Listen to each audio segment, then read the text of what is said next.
Alright, here we are. This is what we're doing today. We got our manual mechanic bike, sprocket for the hub adapter that we got last time. I already made a video on this one. We finally got our sprocket. This is a 36 tooth.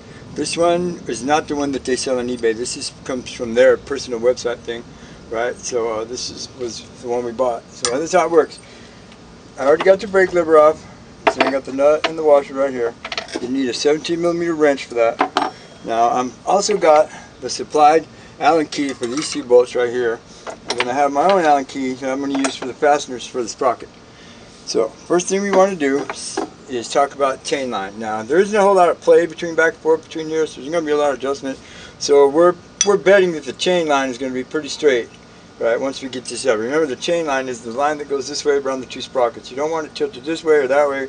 You want it pretty straight. So we're making an assumption that that's what we're going to be, since okay, you have a little bit of room to come out, my friend says, but there's not a whole lot of room to go in if you need to do it. So basically where we're going to start is we're going to start with a little thread lock on each one of these little bolts.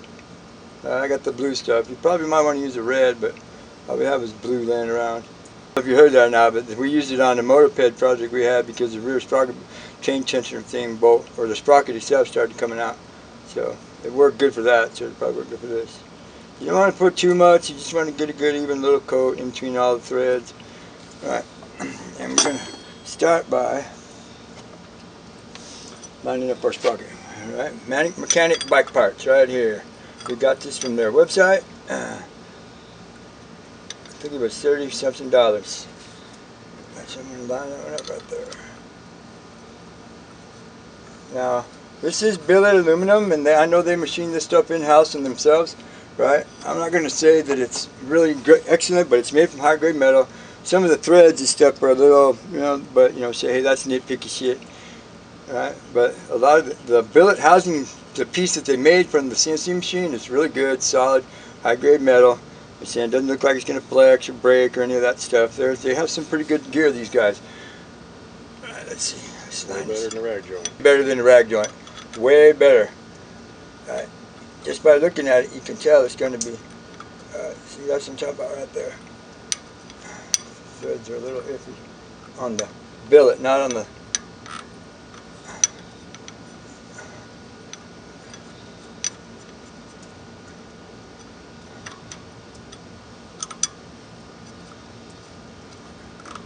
yeah, that one wants to wind up, maybe that's the one that goes in this hole.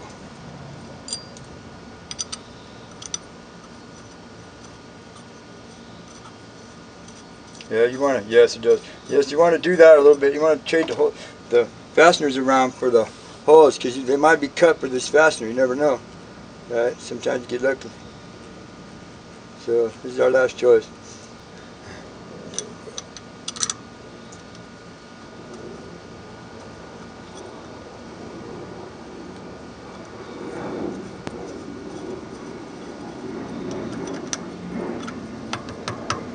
Shirt's off.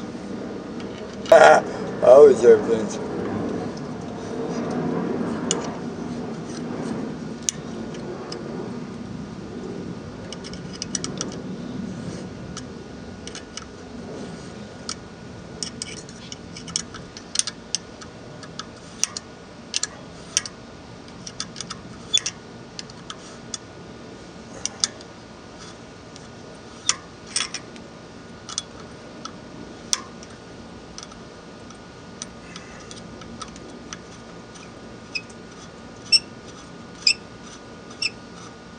See, that's a good sound right there. That means some threads on the bolts are biting into the aluminum. Yeah, that's good. That thread locker mixed in there with it, we're going to have a good, strong connection here. Now once again, the reason we're doing this is because the rag joint seems to have failed on us. That, in my opinion, has always been the weakness of the Chinese 48cc kit, was the rear rag joint for the rear wheel, for the hub. And we had a crappy wheel. We had a crappy wheel, right? But that stuff wobbled, it was never round, it was never true, it came this way, went that way, it moved with the chain. We had a shitty chain tensioner, right?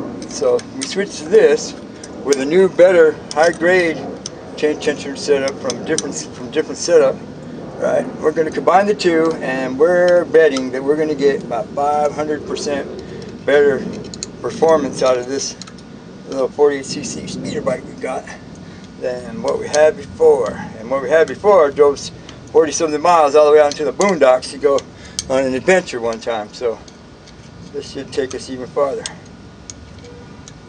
Alright, there we go. Now, that's all you got to do. Look, this is where we got the parts. Mounting Mechanic, MMbikeparts.com. These guys are good. Right here, you want to see it?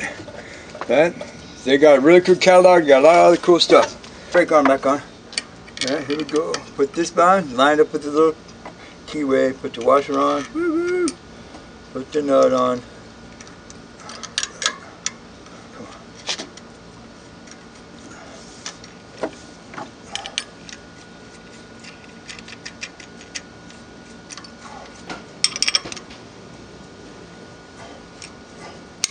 What you want to do is you want to make sure that the brake arm is on the little keyway, because it's a little square side thing.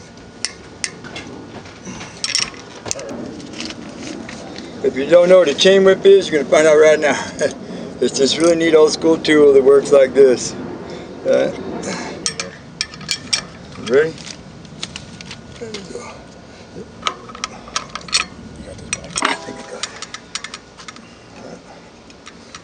Pretty solid. Everybody's good. Look, there we are. So we're going to go install it on the frame.